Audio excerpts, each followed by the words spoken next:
Physics, chemistry और biology 50 question आता है, 50 मार्क्स। फिर नेशनल पार्क्स कितने नेशनल है, इसमें से आना ही आना है। उसके कौन सा इन्वेंशन और कौन क्रॉप्स के टाइप। हेलो एवरीवन, तो कैसे हैं आप सभी? स्वागत है आपका हमारे यूट्यूब चैनल पे। आशा है आप सभी बहुत अच्छे होंगे। तो आज हम बात करने जा रहे हैं जीके जीएस के बारे में, जो कि ना ही सिर्फ एसएससी जेईई बल्कि बाकी सभी जितने कॉम्पिटिटिव एग्जामिनेशंस होते हैं उन सब के लिए भी बहुत ज़रूरी होता है। और यहाँ पे अगर हम उसकी वेटेज देखें एसएससी जेईई में, तो वो 50 क्वेश्चंस के 50 मार्क्स आते हैं। 50 मार्क्स के 50 क्वेश्चंस होते हैं।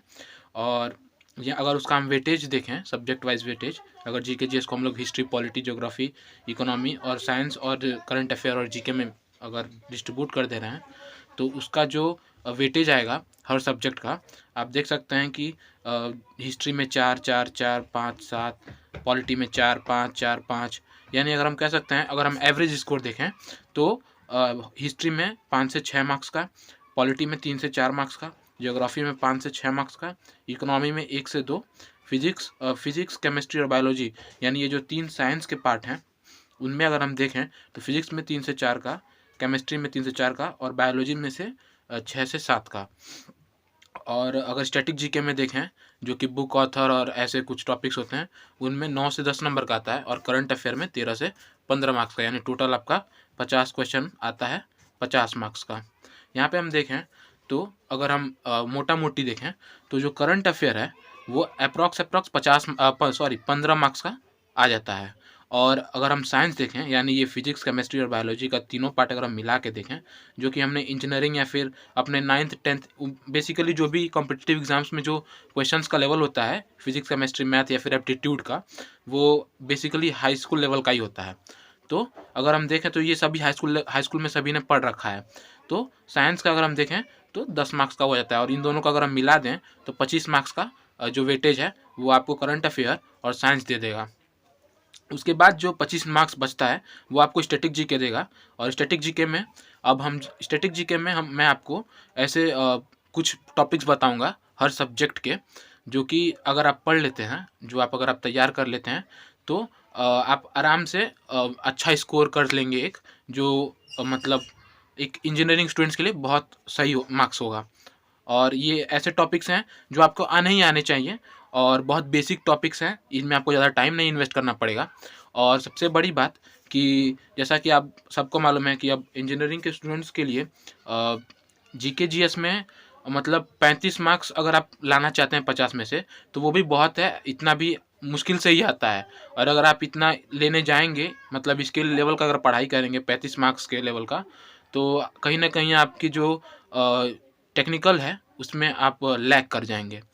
तो क्योंकि हमें टेक्निकल को भी मेंटेन करके चलना है, तो अगर हम टारगेट 35 का लेके चलते हैं तो ऑब्वियस ही बात है 25-30 तो हम ला ही देंगे। तो उस बेस पे मैंने कुछ ऐसे छोटे टॉपिक्स बनाए हैं, छोटे टॉपिक्स सिलेक्ट किए हैं जो बहुत इंपॉर्टेंट है, और अगर आप उनको कवर कर लेते हैं तो आप बहुत अच्छा स्कोर कर सकते हैं और अपनी तैयारी को मजबूत कर सकते हैं। तो मैं पहला जो सब्जेक्ट है वो है art and culture. Art and culture में पहला टॉपिक है डांस। डांस 2 तरह का होता है, एक होता है फॉल्क और एक होता है क्लासिकल या फिर कल्चरल। इन 2 टॉपिक्स को आप पढ़ लीजिए, ये डांस को पढ़ लीजिएगा। और डांस में ये 2 टॉपिक्स हैं। ये फोल्क डांस का जो कौन सा फोल्क डांस किस स्टेट में होता है, और कल ये फोल्क डांस के लिए, क्योंकि फोल्क डांस वो डांस होता है जो हर स्टेट में कोई एक संप्रदाय जो है अपने हिस्ट्री से या फिर अपने उनके कल्चर से जुड़ा हुआ होता है। और जो क्लासिकल डांस होता है वो पूरे टोटल इंडिया में 8 क्लासिकल डांस हैं, और इनके कौन एक्सपर्ट्स हैं, कौन सा कलाकार है जो ये क्लासिकल डांस करता है, ये आप पता कर लीजिएगा। उसके बाद दूसरा टॉपिक है फेस्टिवल और फेयर। तीसरा टॉपिक है musical instrument and their player. चौथा है books and authors. Books and authors में मैं कहूँगा कि बुक्स एंड ऑथर्स में आप वही बुक्स पढ़िएगा जो रिसेंट में आए हुए हों, जैसे जो 2020 के बाद के जो बुक्स हैं वो वही बुक आप पढ़िएगा, ज़्यादा पुराने बुक्स ना पढ़िएगा। अवार्ड्स, फिर नेशनल पार्क्स, कितने नेशनल पार्क्स हैं, कौन से पार्क में कौन सा एनिमल स्पेशली पाया जाता है, ये चीज़, डैम और लेक्स। इसके बाद अगर ये 1 2 3 4 5 6 7 8 टॉपिक्स हैं आर्ट एंड कल्चर के, अगर आप इनको कवर कर लेते हैं तो आप मतलब आर्ट एंड कल्चर में आप कह सकते हो कि आपकी बेसिक नॉलेज पूरी हो जाएगी। और इतने टॉपिक्स काफ़ी होंगे आपके एसएससी जेईई के लिए या फिर किसी भी एसएससी एग्ज़ाम के लिए।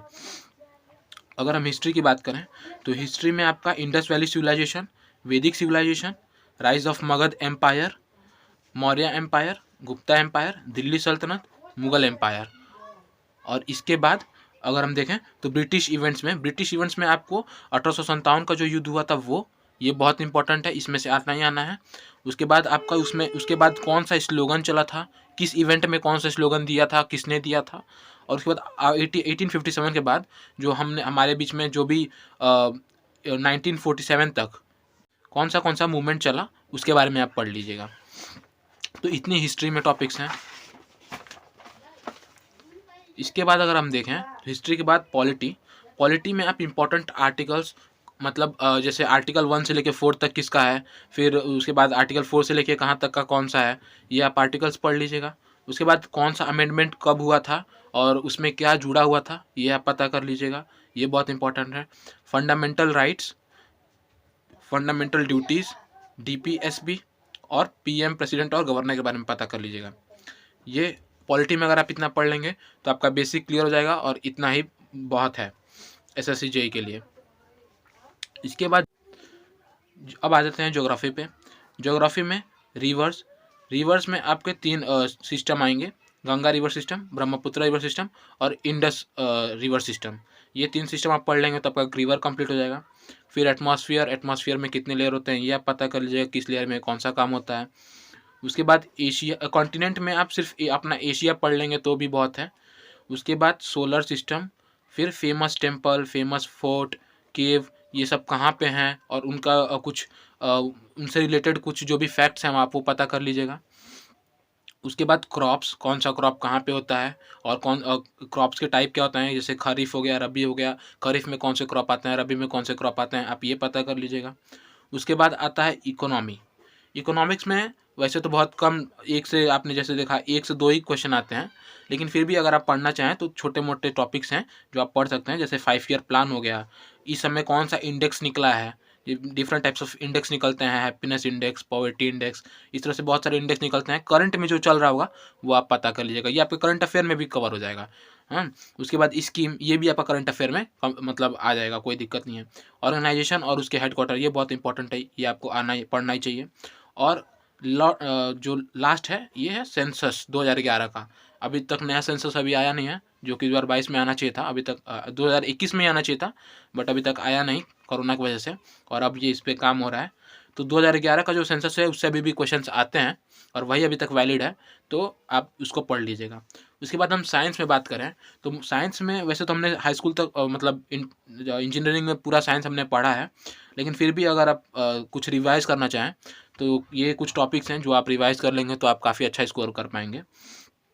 पहला टॉपिक है पीरियोडिक टेबल, केमिस्ट्री का पार्ट है, इसको आप पढ़ लीजिएगा। जो भी आपने ट्रिक्स और ट्रिक बनाई होंगी वो आप याद कर लीजिएगा, जिससे आपको पीरियोडिक टेबल याद हो जाए।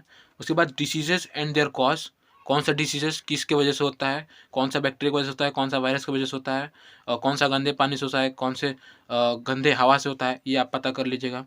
उसके बाद vitamin, protein and their sources, आप ये पता कर लीजिएगा। फिर ह्यूमन बॉडी पार्ट्स में जनरल क्वेश्चन लाइक लीव, कौन सा ग्लैंड सबसे बड़ा है, कौन सा हड्डी सबसे बड़ा होता है, ये छोटे छोटे पार्ट्स जो कि मतलब बच्चों वाले सवाल होते हैं लेकिन फिर भी कभी कभी पूछ दिए जाते हैं, तो इसको आप एक बार रिवाइज कर लीजिएगा। और लास्ट साइंस में जो लास्ट पार्ट है वो है आपका इन्वेंशन, कौन सा इन्वेंशन किसने किया था। वैसे तो इससे बहुत कम ही क्वेश्चन आता है, लेकिन फिर भी आप एक बार देख सकते हैं। इसके बाद करंट अफेयर में आपको सब कुछ नहीं पढ़ना है, सब कुछ उठा के नहीं। करंट अफेयर में आपको कुछ टॉपिक्स हैं जिनसे रिलेटेड ही इनके आसपास ही क्वेश्चन अब पूछे जा रहे हैं, तो वही आपको पढ़ना है। जैसे स्पोर्ट्स से रिलेटेड, कौन सा स्पोर्ट्स इस समय हो रहा है, किसने मतलब किसने गोल्ड जीता, किसने सिल्वर, ये आप पता कर लीजिएगा स्पोर्ट्स में। इसके बाद आपका आएगा इंडेक्स, जो कि मैंने आपको पहले ही बता चुका हूँ इकोनॉमी में, कि आपका जो भी इंडेक्स करंट में निकला होगा उसमें आप इंडिया की रैंकिंग क्या रही, किसकी रैंकिंग सबसे अच्छी रही, किसकी रैंकिंग सबसे ख़राब रही, और वो जो इंडेक्स है वो कौन बनाता है, किसके द्वारा जारी किया जाता है, आप ये पता कर लीजिएगा। स्कीम, ये भी मैंने बताया है। और इस समय जो भी इवेंट्स चल रहे हैं, जैसे इस समय अभी मालदीव्स वाला जो झगड़ा चल रहा था, तो इससे रिलेटेड भी क्वेश्चन आ जाते हैं कि मालदीव का प्रेसिडेंट कौन था, या फिर मालदीव का क्या बोलते हैं कैपिटल क्या है। तो इससे रिलेटेड कुछ जो है आ जाते हैं चीज़ें, मतलब करंट इवेंट से रिलेटेड। तो आप इसको भी पता करके ले चलिएगा। तो ये सारी चीज़ें थी मतलब ये कुछ टॉपिक्स थे जिनको अगर आप पढ़ लेते हो, मुश्किल से मैंने गिना था तो 35 टॉपिक्स थे। आप गिन के अगर इन 35 टॉपिक्स को पढ़ लेते हो तो आप कह सकते हो कि हाँ, आप जो है 50 में 50 तो कोई नहीं ला पाएगा GK/GS में, वो तो इम्पॉसिबल सा है। लेकिन हाँ, आप 50 में 35 तो मतलब ले आ सकते हो। और मैं नहीं कहूँगा कि मतलब GK/GS पे बहुत ज़्यादा आप लोग फोकस करना, आप पढ़िए, उसके भी मार्क्स बहुत ज़रूरी होते हैं। लेकिन अगर आप सोचेंगे कि नहीं GK/GS में आपको बहुत अच्छा स्कोर लाना है, 50 में 50, 50 में 40, मतलब इतना अगर आप लाने चाहते हो, तो मैं कहूँगा कि वेस्ट ऑफ टाइम होगा आपके लिए। क्योंकि at the end of the day आप टेक्निकल के स्टूडेंट हो और आपको मेंस में भी चल के टेक्निकल देना है और इसमें भी टेक्निकल देना है। तो आप मतलब क्या बोलते हैं, GK/GS के 50 नंबर के लिए और GK/GS के 50 नंबर के लिए आप टेक्निकल के 100 नंबर को नहीं छोड़ सकते। तो आप टेक्निकल पे भी ध्यान दीजिए। और GK/GS में मैंने ये जो टॉपिक्स आपको बताएं, आप इसको नोट कर सकते हैं, स्क्रीनशॉट ले सकते हैं, ठीक है। या फिर आप मेरे टेलीग्राम चैनल पर जुड़ सकते हैं, मैं इसका PDF डाल दूंगा, आप वहाँ से ले सकते हैं और आप वहाँ से इसको पढ़ सकते हैं और अपने प्रिपरेशन को एक बढ़िया एज दे सकते हैं। सो इस वीडियो में इतना ही था। Thank you.